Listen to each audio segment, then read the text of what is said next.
ৰাজ্য চৰকাৰ কৰ্মচাৰীসকলৰ বাবে জনাব বিচাৰিছো পুনৰ এটা গুৰুত্বপূৰ্ণ খবৰ। এবাৰ কৰ্মচাৰীসকলৰ দৰমহাক লৈ নতুন নিৰ্দেশনা আহি পৰিছে। নতুন নিয়ম প্ৰযোজ্য হ'ব। কি আছে এই নিৰ্দেশনা সবিশেষ আপোনালোকক জনাব বিচাৰিছো। ভিডিঅ'টো প্ৰথমৰ পৰা শেষলৈকে চাই থাকিব।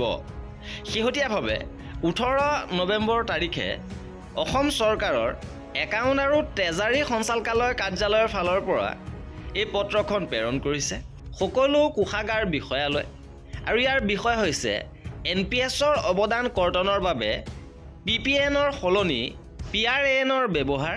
ওপৰত উল্লেখ কৰা বিষয়টোৰ সন্দৰ্ভত আপোনাৰ অধীনত থকা NPS কৰ্মচাৰীসকলৰ এখন শেহতীয়া তালিকা সংলগ্ন কৰিম যিসকলে আজিলৈকে PRN লাভ কৰা নাই।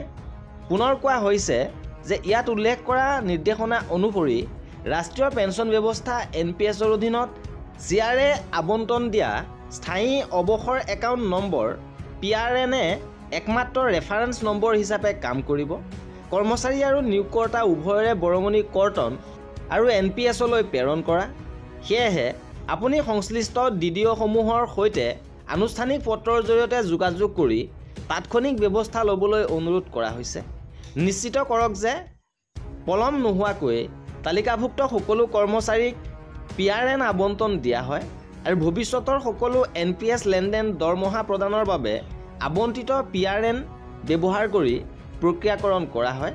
আৰু এই নিৰ্দেশনা আহিছে যে NPSৰ অৱদান কৰ্তনৰ বাবে PPNৰ সলনি PRANৰ ব্যৱহাৰৰ বাবে এই নিৰ্দেশনা দিয়া হৈছে। আৰু এই আছিল আজিৰ ভিডিঅ'টোত। কৰ্মচাৰীসকলৰ এনেধৰণৰ খা খবৰ পাই থাকিবৰ বাবে আমাৰ চেনেলটো ছাবস্ক্ৰাইব কৰি ৰাখিব। ভিডিঅ'টো শেষৰলৈকে চোৱাৰ বাবে বহুত ধন্যবাদ।